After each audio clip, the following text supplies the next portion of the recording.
Hey guys, it's Dr. Barry, and today on the video vlog, we're going to be giving a spotlight to a disease that, again, I'm not a pediatrician, so I don't really come into it quite often, but this is something that's actually affected me on a personal basis. So, I wouldn't be doing myself right on a personal level if I didn't even bring this up. September is the month for a lot of things. Again, if for those who had to take the time, go ahead and Google Awareness Month for September and see just all of the diseases that are, quote unquote, celebrated during this month. And I'm shining light on one because it's actually one that affected my life on a personal level. This disease today we're going to be talking about is histiocytosis. And I think the first thing I wanted to kind of point out is that it is a rare disease. And when we talk about rare diseases, what does that mean in medicine? Let me just give you a few numbers out there. 62 per 100 cases people are affected by lung cancer. About 20 of 100 cases are those affected by breast cancer. And about 15 per 100 cases are those affected by colon cancer.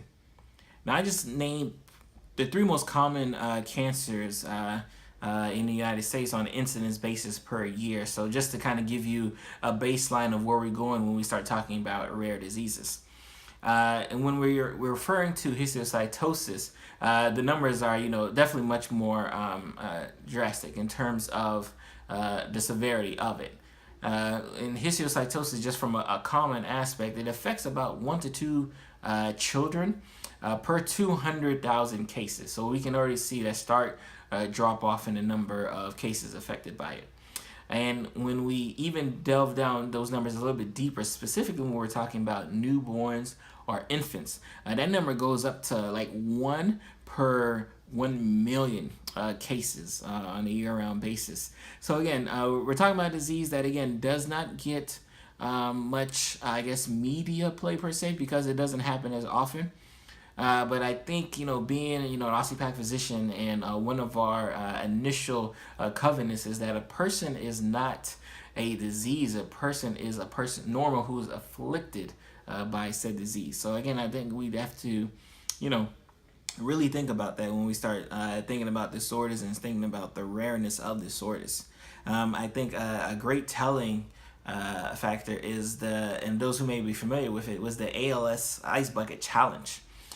From a numbers aspect, that's about 4 per 100,000 cases. So not a lot of people are affected by ALS, but as we can see, it is something that holds near and dear to us, and is something that, when information is put out there, people tend to gravitate to.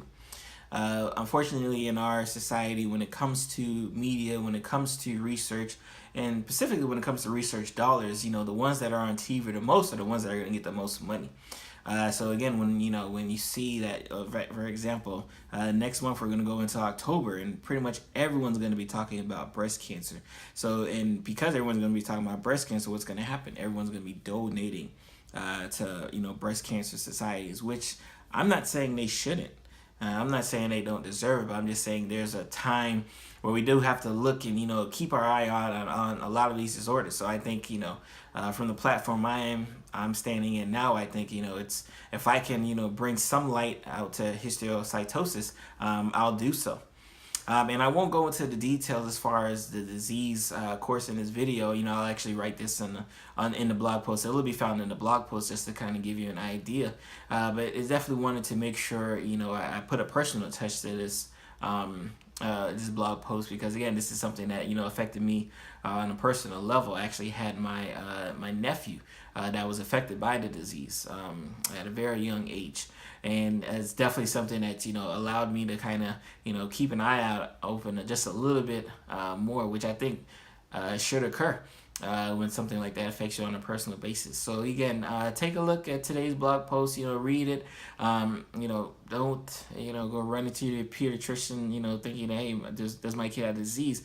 But it's definitely something that I like my readers and the people who watch me to kind of keep on the back burner just in case. So you guys continue to have a great and blessed day, and thank you for taking the time to watch this video.